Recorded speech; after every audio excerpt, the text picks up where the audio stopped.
Alfred in Oceanside, California writes to me, reviewers sometimes comment that the soundstage extends beyond the speakers, suggesting that the soundstage seems to originate outside the area between the speakers.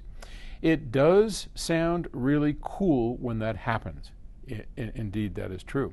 What I'd like to know is what features of speakers create this illusion, and it's not solely the speakers that contribute to this effect, is it? Oh no, absolutely not. It's the electronics and the speakers, but also the setup.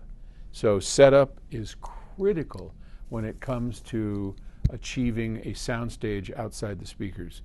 And I would say in order of importance, you'd have the loudspeakers number 1, setup number 2, and electronics number 3. So let me explain.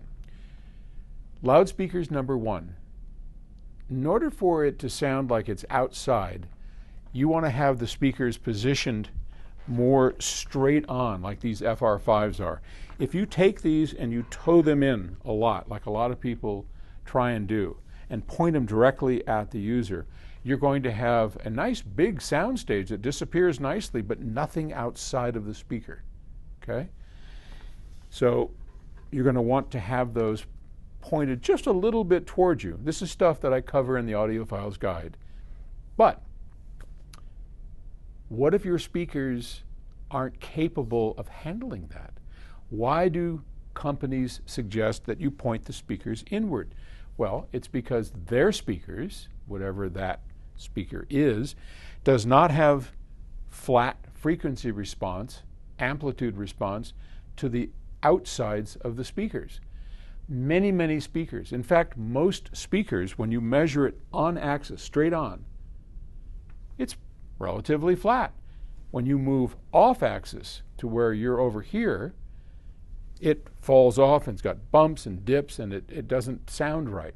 So Aspen speakers, the ones Chris Brunhaver designs for us, whether it's the 5s or the 10s or 30s or the 20s, have amazingly flat on-axis and off-axis response. And that allows you to point the speakers straight ahead, so when you sit here in the middle, you hear an extension way beyond the outsides. Okay? So setup and speakers, very, very important. And then the electronics.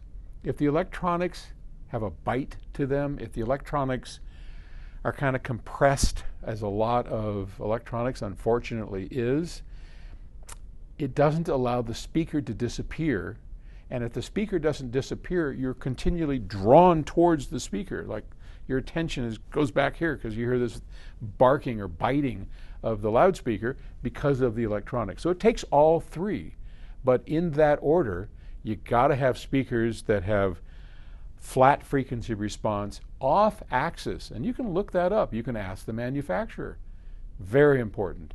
Then the setup, then the electronics. And if you get all three right, you can have a sound field that just takes over the whole room and you never hear the speakers. They disappear completely. And that, my friend, is what we're hoping for. All right? Thanks.